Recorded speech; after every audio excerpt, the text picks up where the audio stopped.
গতকাল মানে চতুর্থীর দিন রাত্রে ডিনার শেষ করে আমরা রেডি হয়ে বেরিয়ে পড়েছিলাম ঠাকুর দেখতে। কলকাতায় পুজোর টাইমে ঠাকুর দেখা যে কী চাপ সবাই জানেন, তাই আমরা আগে থেকেই বেরিয়ে পড়েছি। চন্দন অফিস থেকে ফিরে বলল চলো রাত্রে একটু ঠাকুর দেখে আসি, তাই আমরা বেরিয়ে পড়লাম টালা প্রত্যয়ের উদ্দেশ্যে। রাস্তার দুধার সেজে উঠেছে রঙিন আলোয়, কি ভালো লাগছে তাই না? এই টালা প্রত্যয় আমরা প্রতি বছরই ঠাকুর দেখতে যাই। এই বছরও গেছিলাম মহালয়ার দিন, কিন্তু সেদিন ওপেন হয়নি। এদিকে আমার ছেলে হেলমেট খুলে রেডি, কারণ আমরা পৌঁছে গেছি টালা প্রত্যয়। গিয়ে দেখি লম্বা লাইন। ভিড় হবে সেটা আশা করেছিলাম, কিন্তু এতটা ভিড় হবে সেটা আশা করিনি।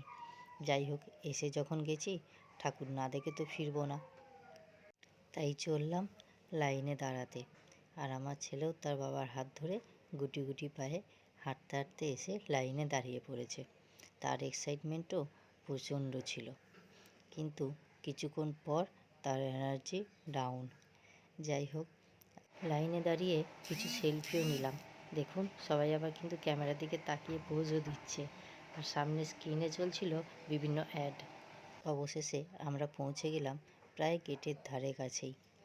এখানে দেখুন টালা প্রত্যয়ের বিভিন্ন পুরস্কারগুলো, কত পুরস্কার তাই না?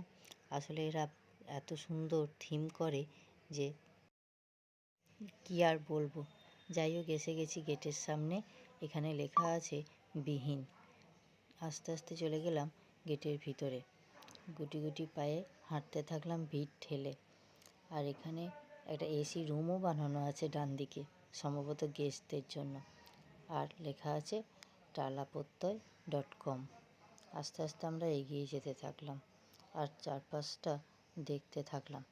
এদের একটাই বিশেষত্ব, প্রতি বছর এরা লোহার পাতের উপরে এই সব কিছু বানায়। দেখুন, দেখে কি বোঝা যাচ্ছে? কি সুন্দর লাগছে। আস্তে আস্তে আরও উপরে উঠে গেলাম।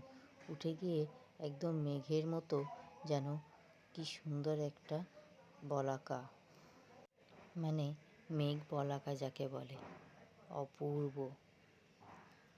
এই জায়গাটা আসা মাত্রই এই ঘণ্টাখানেকের লাইনে দাঁড়ানোর যে ক্লান্তি, সেটা যেন নিমেষে চলে গেল। সত্যি এত ভালো লাগছিল, দেখুন আপনারাই। Very nice. হ্যাঁ দেখ, এক্স্যাক্টলি যে এত লোক চলে যাচ্ছে। মেঘবলাকা পার করে ভিতরে যেতেই চোখে পড়ল এই বাতিটি। এটি প্রজেক্টরের মাধ্যমে জ্বলছে, আর এদিকে আছে মায়ের মূর্তি। কি সুন্দর মূর্তিটা বানিয়েছে দেখুন, একদম অন্যরকম তাই না? আর হ্যাঁ, এই বাতিটির একটা বিশেষত্ব হলো সামনে থেকে দেখলে এটা একটা লাগে, কিন্তু আপনি যদি এটাকে একটু সাইডে গিয়ে দেখেন তাহলে দেখুন কতগুলো দেখাচ্ছে। এটাই কিন্তু খুব সুন্দর লাগছিল। প্রথমে একটু বুঝতে পারিনি, পরে এটা বিশেষত্বটা বুঝলাম।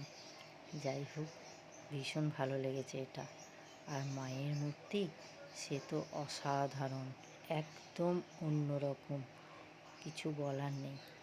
যাই হোক, আলোর খেলা দেখতে দেখতে রওনা দিলাম বাড়ির পথে। রাত্রি তখন 1:30।